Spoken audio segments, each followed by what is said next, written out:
grabar ya en este equipo.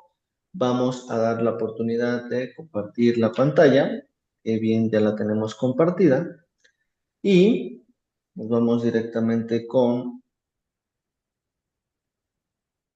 la parte de la interpretación. Como lo veíamos en la clase pasada, veíamos que tanto la exégesis como la hermenéutica se incluyen dentro de la categoría más amplia que es la interpretación. Veíamos que interpretar viene del latín interpretari, que significa traducir, declarar y explicar. Veíamos que el término se usa en la Biblia 36 veces, con 33 en el Antiguo Testamento y 3 en el Nuevo Testamento. Veíamos que la palabra más traducida en el hebreo es pesher, cuyo sentido básico es explicar algo que necesita ser desarrollado. En este caso vemos que se utiliza la interpretación de una forma más completa y en el Nuevo Testamento pues, prácticamente nuestro Señor Jesús era el que prácticamente explicaba a profundidad y no necesitaba poner esta interpretación como en el Antiguo Testamento. Veíamos también las citas bíblicas de Génesis 40:18, Daniel 2:5, y vemos que en el Nuevo Testamento el sustantivo que se traduce de esta palabra es epilusis. La clase pasada veíamos que epilusis es una traducción del latín que significa extraer, ¿no? Como tal, traducir y explicar y declarar, como lo vemos en el latín interpretari, que también es una forma de poder explicar el texto.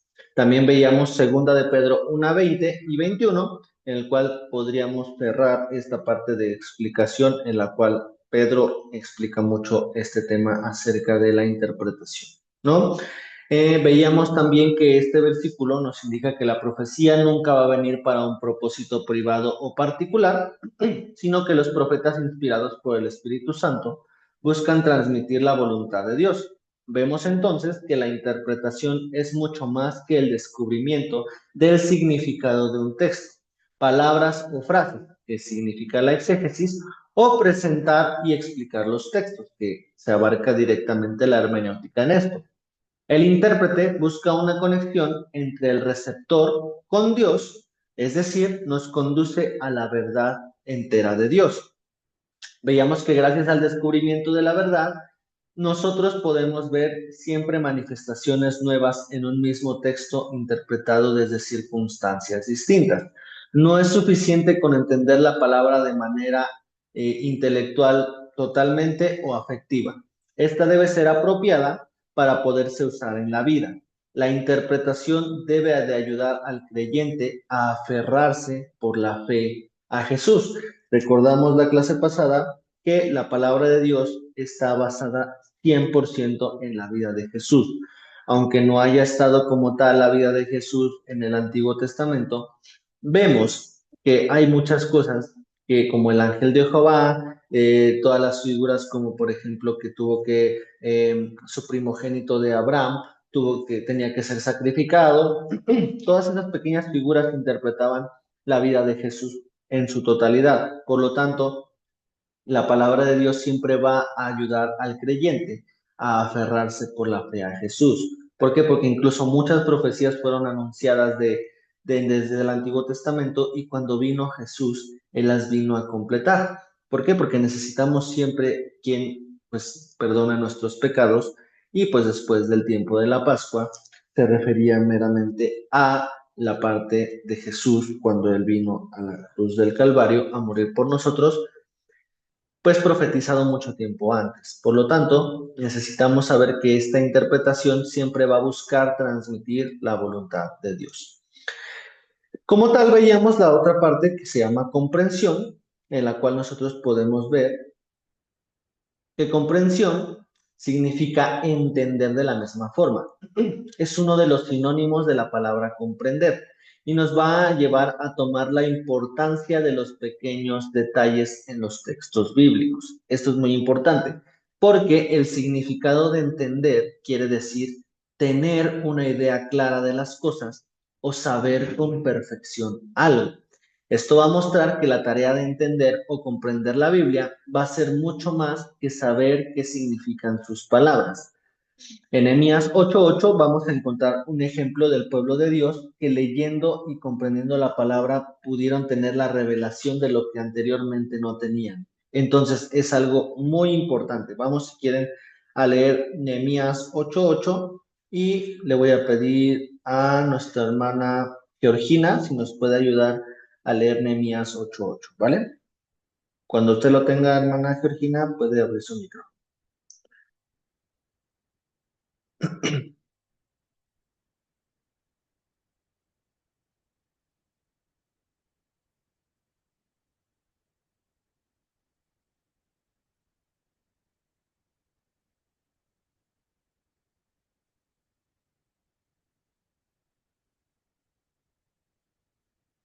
¿Sí lo tendrá, hermana Georgina?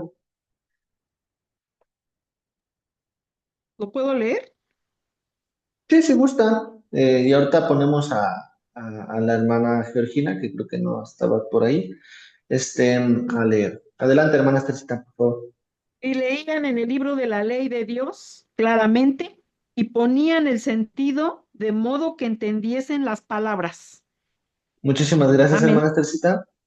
Y pues Amén. esto es algo que nosotros necesitamos tener en nuestra vida. ¿Por qué? Porque dice que cuando ellos leían el libro de la ley de Dios, porque prácticamente ellos no tenían acceso a la Biblia, porque pues recién habían sido regresados del exilio, de estar en Babilonia, y pues prácticamente ellos al leer la palabra de Dios prácticamente estaban leyendo la verdad, porque ellos en Babilonia no tenían la oportunidad de leer la palabra de Dios. Entonces ellos decían, la leían claramente, ponían sentido a lo que estaban leyendo, de modo que entendiesen la lectura. Entonces, muchas veces nosotros eso no lo aplicamos cuando leemos un devocional diario. Y eso es a lo que tenemos que regresar.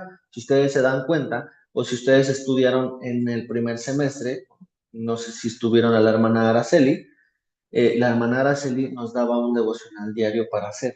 En este caso a nosotros nos aplicaba eso, ¿no? Creo que a ustedes les aplicó otra forma de valor, pero a nosotros nos evaluaba con un devocional diario por todo el semestre. Y esto era prácticamente algo que se volvió cotidiano, el estar analizando, estudiando y poniendo entendimiento a lo que leíamos, ¿no? Porque a veces pues era complicado porque decíamos, pues ya se me atrasaron los 4 días anteriores, ¿no? Y teníamos que leer y hacer a marchas forzadas un devocional, ¿no? Pero esto es lo que tenemos que tener nosotros cuando leemos la palabra de Dios. Leerlo claramente, poner un sentido y entender la lectura que estamos leyendo. Aquí hallamos 3 características en el texto. Como lo veíamos, leían con claridad, Nehemías abrió el libro de la ley y leyó y clara y audiblemente el texto a la congregación. La lectura de la palabra de Dios es algo que no tiene sustituto.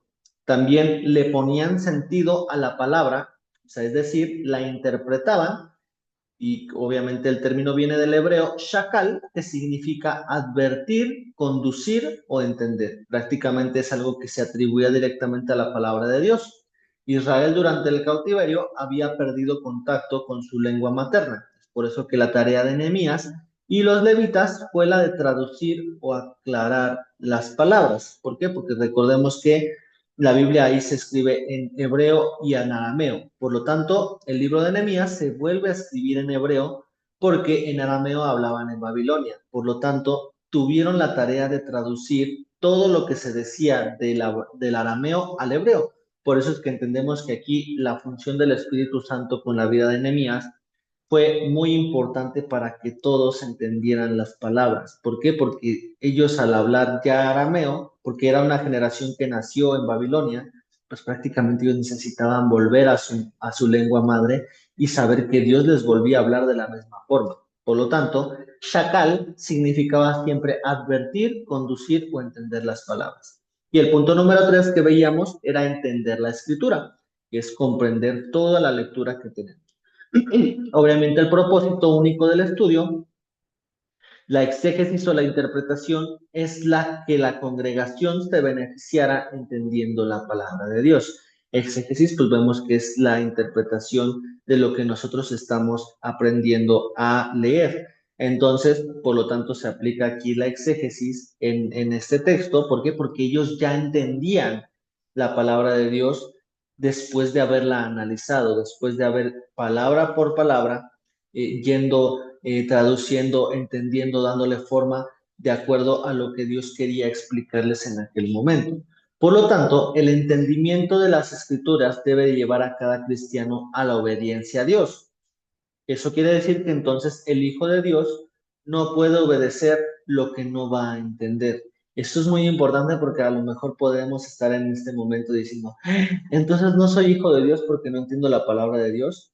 Tenemos que aprender a ser hijos. El hijo aprende las reglas de sus padres.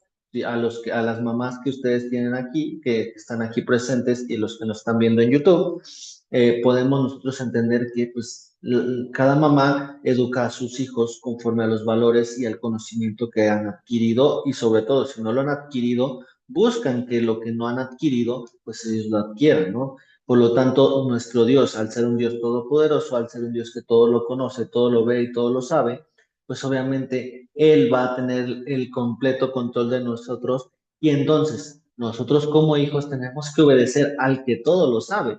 Si a lo mejor nosotros no tenemos algo fijo en nuestra vida que no entendamos, pues debemos de ir con nuestro Padre, que Él sí lo entiende todo. Por lo tanto, la comprensión va a jugar un papel importante en el estudio de la hermenéutica porque al igual que Esdras y Nehemías, nos van a dejar una labor excepcional y nos van a dejar un testimonio bien documentado de lo que debemos de hacer como hijos de Dios. Nosotros no nos debemos de quedar atrás.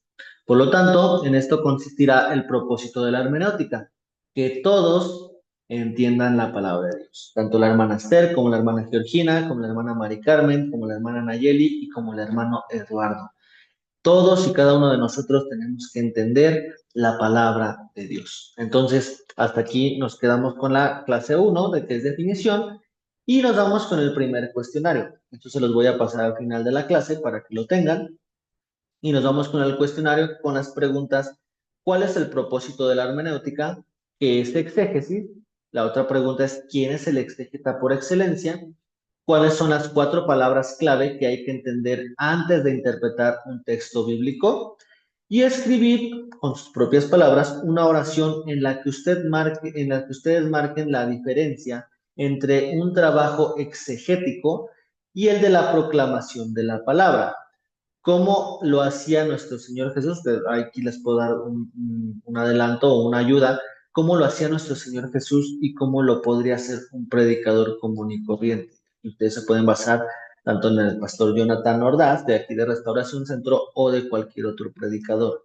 Cuando nosotros vemos que un predicador no está bien preparado, pues vamos a ver esos errores, ¿no? Incluso ustedes pueden ver casos virales de predicadores que se salen del contexto y aquí pueden hacer esta diferencia a lo que Jesús explicaba, por ejemplo, en una parábola, ¿no? Este es el primer cuestionario que vamos a tener y ahora nos vamos con la clase número 2 que tiene como título Herramientas para el estudio. Esta es la segunda clase que vamos a ver, la clase número 2, aunque ya tengamos la clase 3 porque la primera la usamos para el temario. La clase número 2 tiene como título Herramientas para el estudio. Así que nos vamos a ir con el primer tema que tiene como título La regla fundamental. Antes de poder entrar a un estudio sistemático de las escrituras, siempre va a ser necesario entender cuál es la regla fundamental de la hermenéutica. Y la regla fundamental no es la regla primera, sino es la regla fundamental de una hermenéutica. La escritura siempre va a ser explicada por la escritura. En otras palabras, la Biblia es su propio intérprete. Algunos de ustedes habían escuchado esta frase anteriormente, antes de estudiar esto. Por ahí veo cabecitas que dicen que no. ¿Alguien más? La hermana Georgina, la hermana Esthercita, ¿no habían escuchado de esta frase? Sí, maestro, ya lo habíamos yo escuchado, que Ok, perfecto. la misma escritura se contesta, se puede decir así. Ok, muchas gracias, hermana Esthercita. Y pues vamos con la explicación. Para esto vamos a leer Primera de Corintios 2:13 y ahora sí le vamos a pedir a nuestra hermana Georgina si nos puede ayudar a leer este texto. Primera de Corintios 2:13. ¿Vale?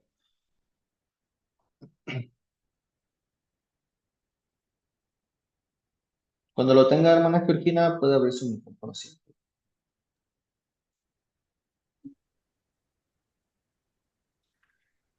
Primera de Corintios 2:3, maestro. 2:13. 2:13. Ujú. 2:13. Sí, maestro. Adelante, Dice, hermana. dice. Así que, hermanos, cuando fui vosotros para anunciaros el testimonio de Dios, no fui con excelencia la palabra de sabiduría, pues me propuse a no saber entre vosotros cosa alguna, sino que a Jesucristo y a y a ese crucificado, y estuve entre vosotros como debilidad y mucho temor y temblor, y a mi palabra y mi predicación fue con palabras persuasivas de humana sabiduría, sino con demostración del Espíritu, del poder, para que vuestra fe no se fun- para que nuestra fe no esté fundada en la sabiduría del hombre, sino del poder de Dios.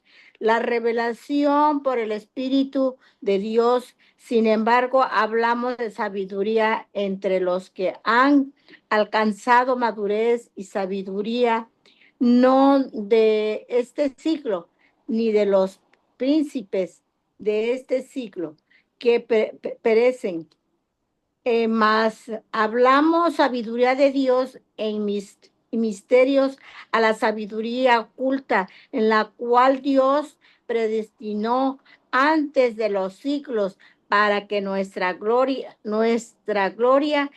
y a ninguno de los príncipes de este siglo conoció, porque si la hubieran conocido, nunca habría crucificado al Señor de gloria.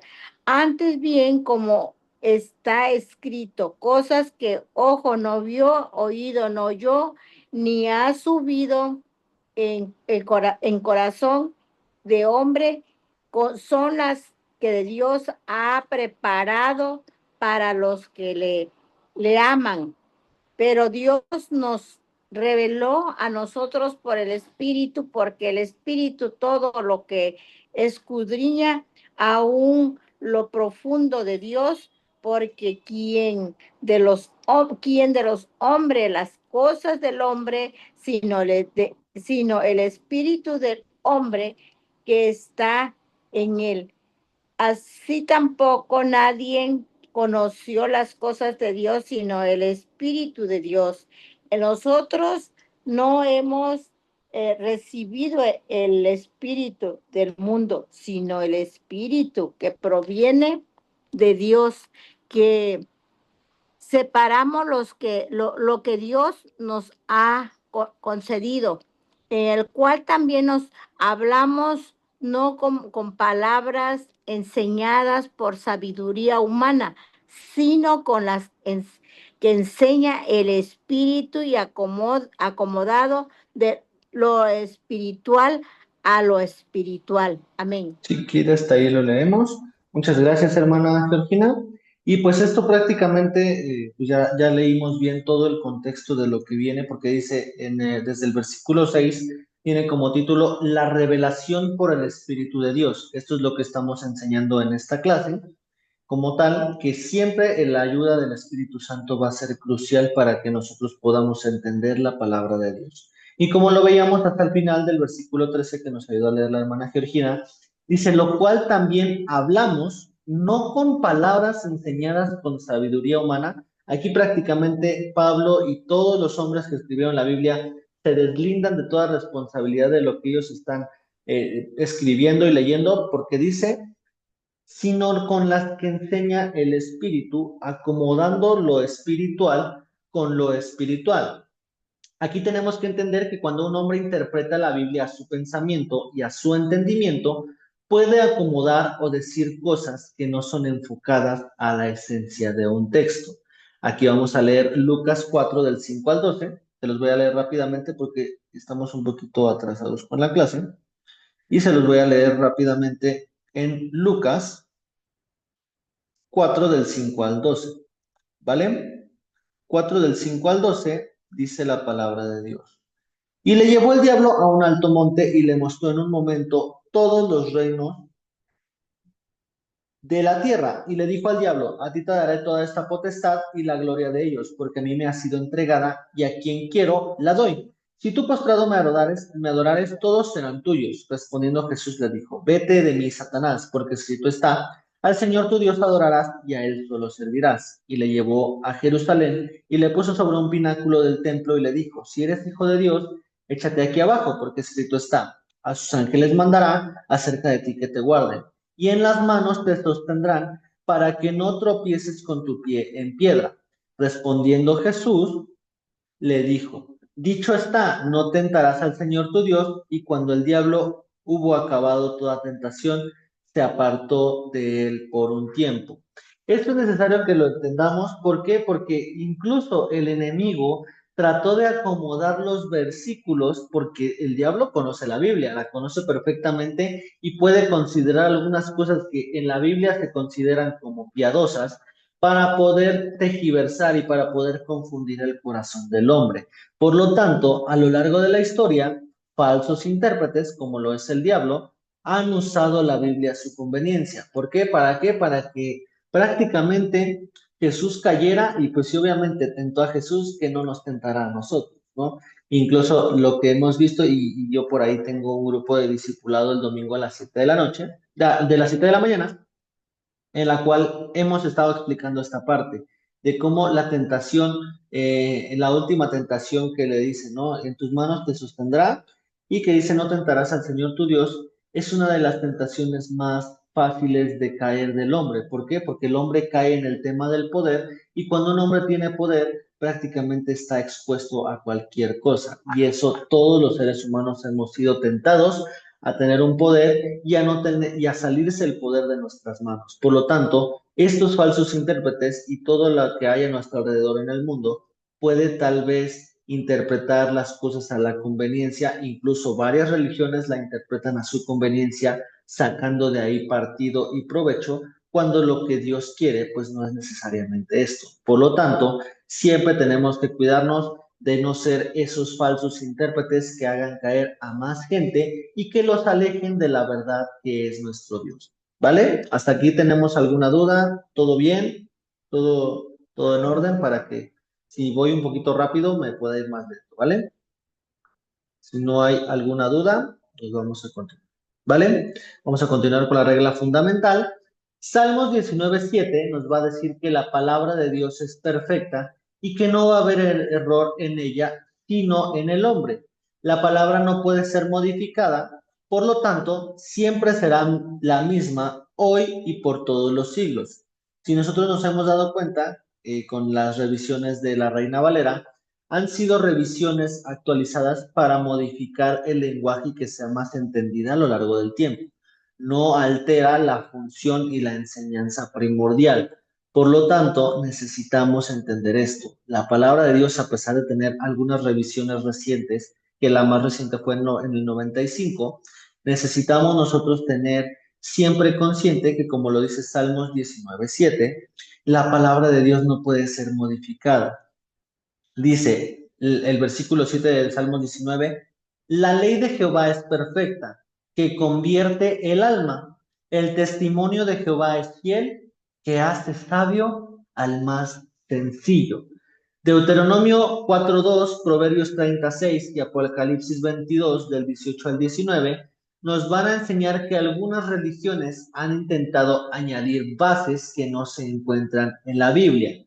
Por lo tanto, siempre tenemos que saber que si alguien no usa la palabra de Dios para poder explicar, para poder predicar, para poder llevar un mensaje de salvación, no va a tener un fundamento sano. Aquí siempre tenemos que tener toda la atención, porque pueden incluso ser los mejores videos. Lo hemos visto últimamente, los grandes predicadores del momento también se han equivocado y han dejado atrás la palabra de Dios. Por lo tanto, necesitamos nosotros poner atención. Si incluso y aquí nuestro pastor Jonathan de Restauración Centro nos dice siempre, si incluso yo empiezo a decir cosas que no están en la Biblia, tienen todo el derecho de levantarse, de irse del lugar. ¿Por qué? Porque no estoy explicando absolutamente nada de la palabra de Dios. Y es lo mismo que nosotros necesitamos hacer, tener esa parte de conocimiento en nuestra vida. ¿Para qué? Para que no caiga el, el, la desinformación, una predicación que no esté basada en la palabra de Dios y que no nos confundamos con lo que estamos escuchando. Y ahora sí nos vamos a ir con una herramienta de estudio fundamental.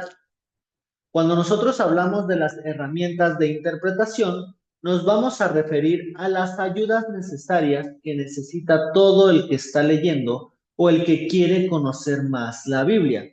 Toda tarea que se realiza usa distintos elementos para que pueda ejecutarse de manera correcta. La herramienta la podemos describir como un objeto elaborado que te va a servir para la realización de una tarea. Esto, si ustedes abren un diccionario, van a tener esta definición por excelencia. Va a ser un objeto que ha sido elaborado y que sirve para realizar una tarea. No siempre va a servir para resolverla. Es una herramienta que nos va a ayudar a ejecutar la función en la cual se resuelve una tarea, pero no la va a resolver. Por lo tanto, como lo vimos en la regla fundamental, va a ser su propio intérprete de la Biblia. Esta no va a ser una herramienta, sino va a ser lo que solucione cualquier problema. Pero las herramientas que vamos a tener van a ser para apoyarnos en un estudio, y la función, la tarea que vamos a tener, queremos resolver, va a ser comprender un texto en particular. Por lo tanto, esto va a ser necesario para resolverlo. Desde que nosotros comenzamos con la lectura de la palabra de Dios, vamos a contar con estas herramientas. La primera de ellas va a ser la traducción a nuestro idioma de la Biblia. En este caso, la Reina Valera 1960. Hay diferentes traducciones de acuerdo a los idiomas que han sido conquistados con la palabra de Dios y que han tenido sus revisiones en diferentes momentos. Pero la nuestra, por excelencia, siempre va a ser la Reina Valera 1960 porque se apega más a la original. Ahora, como primera y básica herramienta, tenemos la traducción bíblica, pero hay otras herramientas como lo son la Biblia de estudio, diccionarios generales, diccionario como el Arús, el diccionario que ustedes tengan, diccionarios bíblicos, concordancias bíblicas, comentarios bíblicos de algún predicador o de alguien que ha sido registrado para poder ser un escritor de la palabra de Dios, algunos programas de computadora, y pues así podemos llevárnosla con algunos de los demás herramientas, pero estos son los más importantes, son los 6 elementos más importantes de herramientas de estudio. Hay muchas más herramientas que hoy en día podemos hacer uso para poder complementar nuestro estudio de la palabra. Para ir avanzando en nuestro estudio, es recomendable siempre tener la fuente de todo, pero como se los decía desde la primera clase, no va a ser necesario si ustedes no tienen el recurso de lo que nosotros tenemos como estas herramientas de estudio. Si ustedes tienen un diccionario general y ustedes pueden abrir el Larousse, pueden con esa misma definición entender y comprender un texto bíblico. Con una Biblia de estudio, con una Biblia normal, ustedes también lo pueden hacer. Solamente que la Biblia de estudio nos va a dar más facilidad de poder entenderla. Una concordancia nos va a llevar al original de las palabras y nos va a decir en qué citas bíblicas están. Solamente va a ser un manual de referencia, porque todas estas herramientas nos van a llevar a aquel que soluciona la palabra, que en este caso es nuestro Dios, y la Biblia misma. Entonces, siempre es recomendable tenerlas, pero si ustedes no las tienen, no tienen por qué afanarse, porque de lo contrario, pues ustedes van a empezar a entrar en una etapa de consumismo, a frustrarse, y pues lo que menos queremos es eso. Lo que queremos es que ustedes disfruten con lo que tienen e irse capacitando y armando con estos elementos, ¿vale? Vamos a irnos con otro tema que tiene como título traducciones. Aquí nos vamos a ir un poquito más rápido, porque la traducción bíblica es una forma de transmisión de la palabra de Dios en una lengua distinta a la original. En este caso, lo volvemos a repetir, la Biblia fue escrita en 3 idiomas: hebreo, casi todo el Testamento; arameo, que en algunos pasajes principalmente en Daniel, y el griego, que es el Nuevo Testamento. Entonces, una traducción siempre va a ser fiable cuando el contenido permanece lo más inalterado posible. Por eso es que nosotros leemos la versión 1960 porque es la menos alterada en sus palabras. Las traducciones van a ser el resultado final de un proceso de mucho tiempo que ha sido invertido para la comprensión de un texto y se van a quedar reflejadas todas las opciones de la hermenéutica elegidas, así como los métodos utilizados. En ocasiones, los traductores no solamente van a usar los equivalentes y las palabras para unir oraciones, sino que también van a reproducir todo el significado de un texto expresado de un idioma al otro. O sea, no solamente van a hacer palabra por palabra y lo que significa una cosa con la otra, sino van a utilizar toda la reproducción de lo que en el idioma original está escrito para que al otro idioma, aquel que domine esos dos idiomas, pueda tener la oportunidad de darle el sentido completo para que esto sea llevando el significado espiritual de un idioma al otro. Y eso es impresionante porque si ustedes han indagado un poquito en el ambiente cristiano, la palabra de Dios se ha ido traduciendo a diferentes dialectos de México. Y esto es muy, muy interesante. ¿Por qué? Porque cada uno de los dialectos que están en México son muy complicados de hablar y llevan muchos prefijos y muchas formas de hablar diferentes. Por lo tanto, el que los está traduciendo tiene la labor de que el mismo sentido que se habla en el castellano, en el español normal, se pueda llevar, por ejemplo, al náhuatl, y ya está llevado al otomí, al zapoteco, al mixteco, al totonaca, muchísimos dialectos que tenemos, el purépecha todavía se habla, muchísimos de estos dialectos necesitan esos prefijos y para eso las traducciones requieren todo el esfuerzo. Por eso es que no de la noche a la mañana se traduce la palabra de Dios, sino incluso hay dialectos que todavía se siguen traduciendo y que llevan más de 20 años de traducción. Entonces, es algo que va a llevar su tiempo y que 100% van a necesitar la inspiración del Espíritu Santo para poder llevar todo el aspecto espiritual de un idioma al otro. Algunos ejemplos que se tienen que traducir van a ser los pesos y las medidas, que van a variar tanto en el Antiguo como en el Nuevo Testamento, el vocabulario, forma de hablar, los eufemismos, que son el proceso de evitar una palabra no adecuada, y pues estos procedimientos de equivalencia formal van a intentar reflejar siempre al máximo todas las características de la lengua original. Por lo tanto, siempre tenemos que intentar trasladar al lector a la cultura original del idioma. Si nosotros en algún momento queremos dedicarnos a esto, esto va a ser el cimiento para que ustedes lo hagan. ¿Por qué? Porque ustedes tienen que transmitir de una cultura a otra con su idioma original.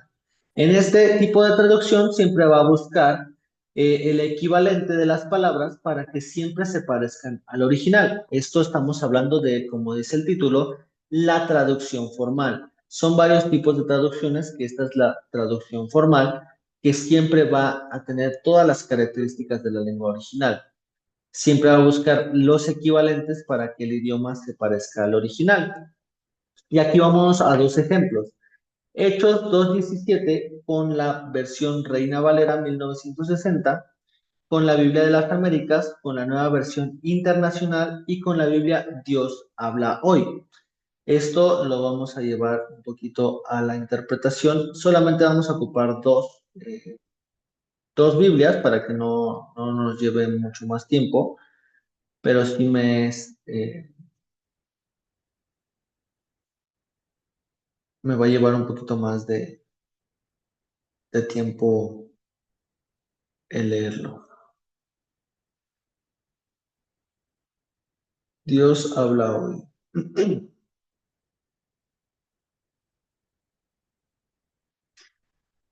Ok, de momento la Biblia Dios habla hoy en Hechos 2.17, ¿verdad?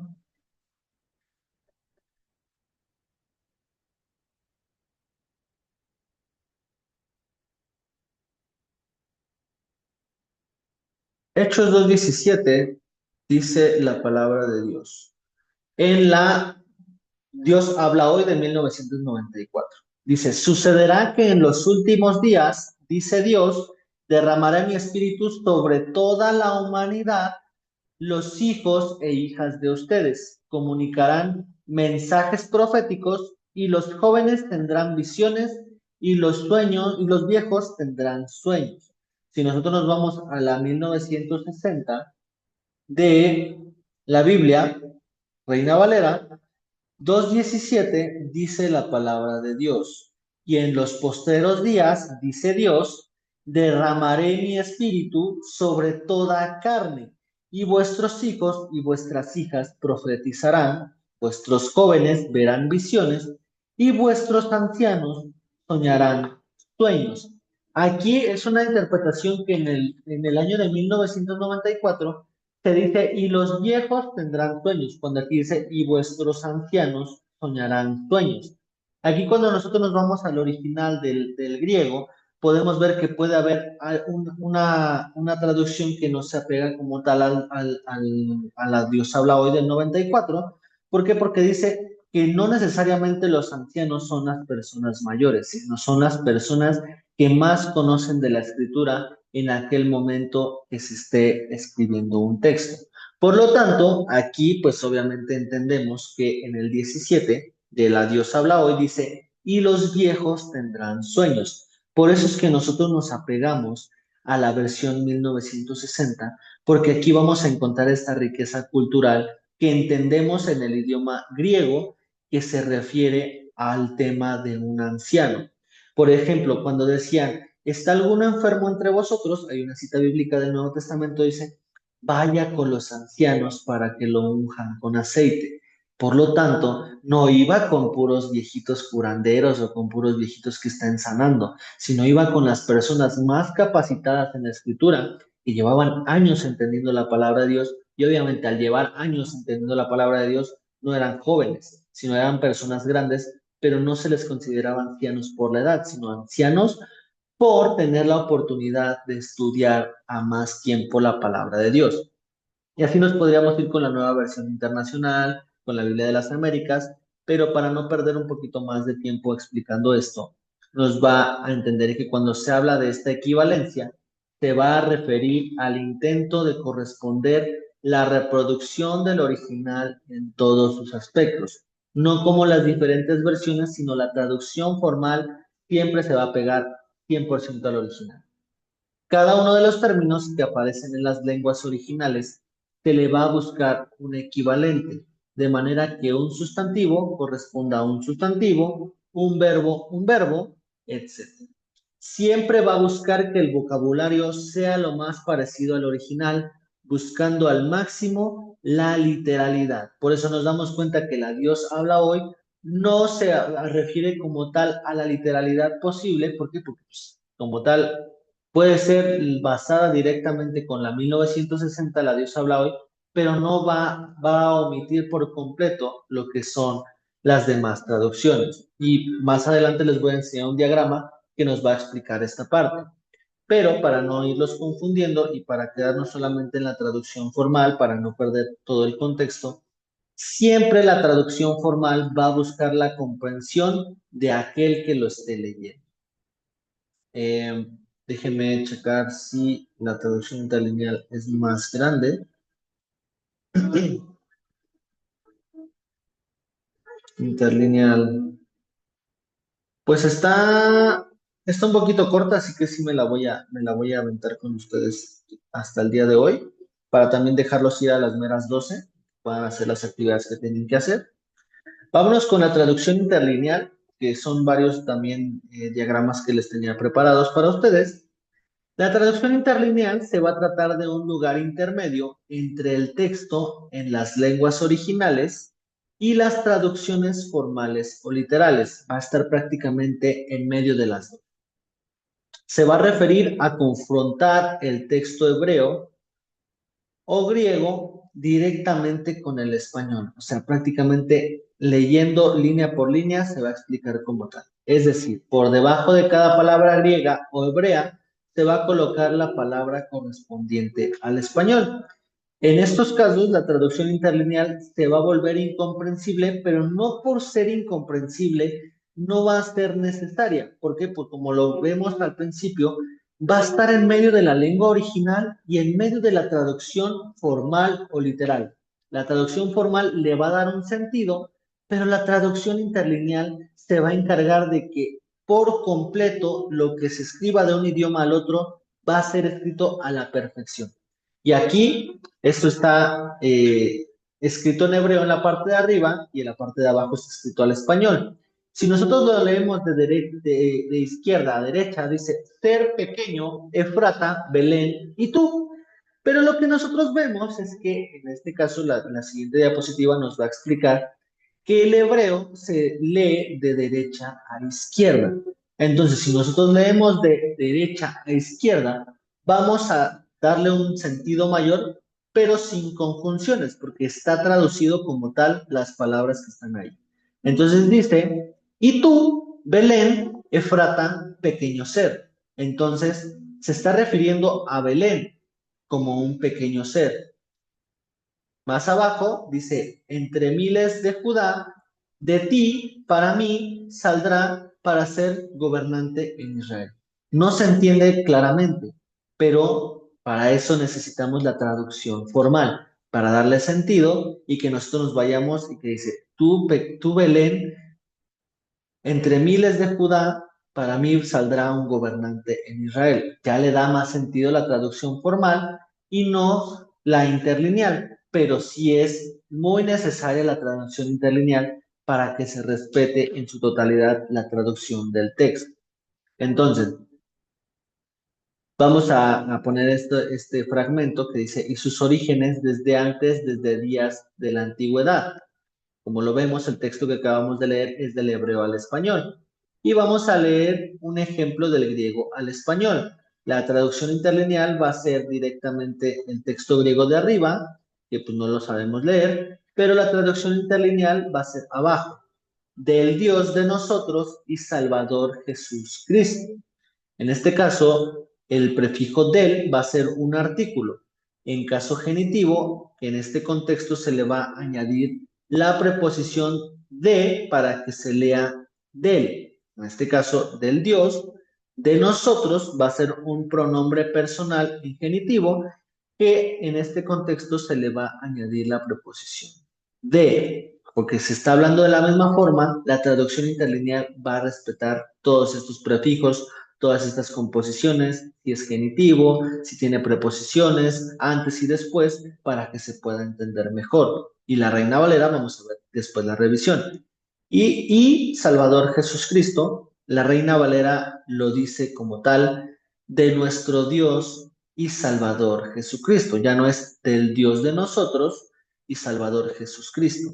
Ya le va a dar formalidad para que de nuestro Dios y Salvador Jesucristo. Entonces, sí es necesaria la traducción interlineal para traducir de un idioma al otro, pero no va a ser la que mejor se entienda. Entonces, esto sí quiero que ustedes lo tengan presente para que cuando ustedes escuchen algo de la traducción interlineal, ustedes no la menosprecien, sino al contrario, sepan que es un recurso muy grande para aquellas personas que están intentando llevar la traducción de un idioma al otro. Entonces, para terminar el tema de la traducción interlineal, vamos a explicar segunda de Pedro 1 del 1 al 2. Esto también se las voy a leer muy rápido para que la tengan. Segunda de Pedro 1 del 1 al 2.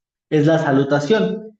Simón Pedro, siervo y apóstol de Jesucristo, a los que habéis alcanzado por la justicia de nuestro Dios y nuestro Salvador Jesucristo, una fe igualmente preciosa que la nuestra. Gracia y paz os sean multiplicadas en el conocimiento de Dios y de nuestro Señor Jesús. Es la última parte, es lo que nosotros estamos leyendo en la parte de arriba, de Dios y de nuestro Señor Jesús. Así se lee la forma interlineal de segunda de Pedro 1 del 1 al 2. Entonces, ¿hasta aquí tienen alguna duda, algo que comentar? Porque ya prácticamente son las 12 para poderlos dejar ir a tiempo. ¿Tienen alguna duda acerca de las traducciones? acerca de la regla fundamental, acerca de las herramientas de estudio, las traducciones, algo que quieran comentar o aportar.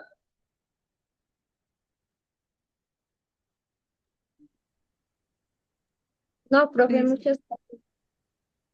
Perfecto. Hermana Georgina, hermana Mari Carmen, ¿todo bien? Sí, todo bien, maestro. Muchas gracias. Perfecto. Pues bueno, entonces me voy a despedir ya de ustedes. Si no queda. Adelante, hermana Nayeli. Eh, eh, una pregunta, ¿el cuestionario se lo vamos a dar a su WhatsApp personal, a su correo o...? Sí, me lo pueden entregar a mi WhatsApp o bien les voy a dar yo mi correo en breve en el grupo para que ya sea por WhatsApp o por el correo yo pueda tener la oportunidad de tenerlo bien presente en su evaluación y en lo que nosotros estamos viendo como el resguardo de las evidencias de ustedes.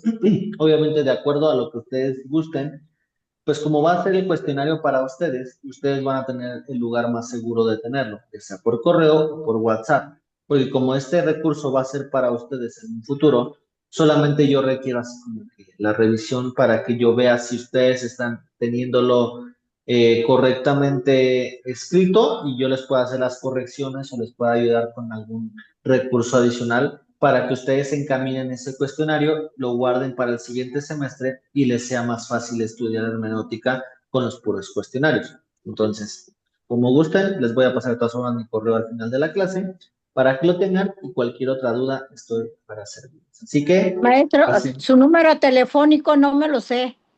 Soy yo el que escribo en el grupo, hermanita, no sé si... No veo su número telefónico. Bueno, también se los comparto entonces para que lo tengan. De hecho, se los estoy poniendo. Ya lo puse en el grupo, hermana Georgina, para que lo tenga. Y cualquier cosa estoy ahí para servirles entonces, ¿vale? Si no hay alguna otra duda, les pido ahora sí de ustedes para poder finalizar la clase y nos vemos dentro de 8 días para continuar con estas traducciones. Ya vimos la traducción formal y la interlineal y nos vemos con una última traducción para enseñarles un diagrama adicional de lo que son las traducciones. Así que me despido de ustedes, Dios me los bendiga y que pasen excelente tarde. Igualmente, muchas bendiciones, maestro. Muchas Bendiciones. gracias. Bendiciones.